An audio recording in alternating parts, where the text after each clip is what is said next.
Hello, I'm Tyler Clough. This is my virtual classroom. I live like in a small apartment, so I didn't really have any space to do that or anything.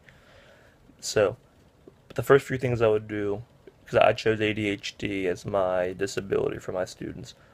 So as a math teacher with 25 students that have ADHD, I would sit the students away from all distractions. So they wouldn't be by their friends, they wouldn't be by the windows or doors. They'd be front and center in the class with an empty desk. I wouldn't have anything on there. I wouldn't have like the overhead on there or anything like whatever the presentation was. None of that would be on there.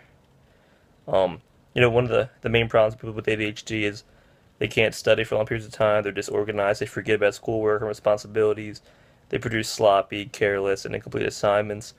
The defining traits say inattention, hyperactivity, and impulsivity. I want to try to cut all that out. I want to try to make everything as simple, as easy, as guideline based as I possibly can for them.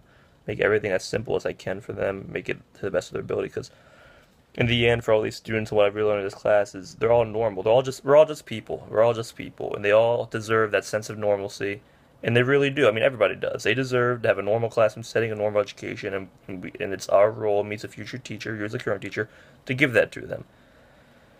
So after put them on the right seats, so as I'm teaching the lesson, they're all in the middle of the room by themselves, away from friends, sporadically spread out. First thing I do is I give them all a peer assistant.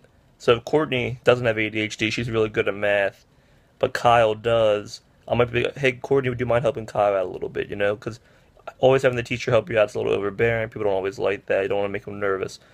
But to gain the student's attention, use clear one step instructions, provide directions orally in writing, give them, break the assignment down to smaller steps. Positively reinforce them for everything, and the main thing, like we learned about in this chapter, through the reading, is have the student and the teacher yourself determine the goal you want them to reach. You want to get 10 problems done in the day, get 10 at home. That's probably not that realistic. You don't want them to do 10 problems by themselves. They might struggle in class. So let's say you need 25 problems done. You have all day in class. You have to do them at home.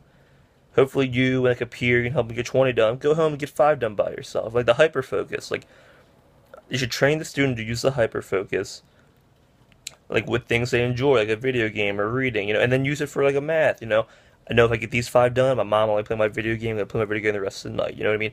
So sit down, get those 5 problems done at home, and do whatever you want for the rest of the evening. You know what I mean? Like you have to warn them before you change tasks, you be predictable. Let them know the requirements ahead of time. Don't surprise them. What they like is they like a routine, they like a rhythm, they like everything being the same. So I think the most important thing for them is to be routine so everything is attainable, all attainable goals, all realistic goals for them as people and that for everybody. So try to motivate them, keep them focused, and like I said, give them the sense of normalcy they deserve because they all deserve to be normal. They all deserve to be treated as just another person because that's all we are. Is we're all people and we're all normal. So thank you for listening to my video. I know it's not super creative, but I just want to thank you for a great semester, and I hope you enjoy the rest of your summer. Thanks.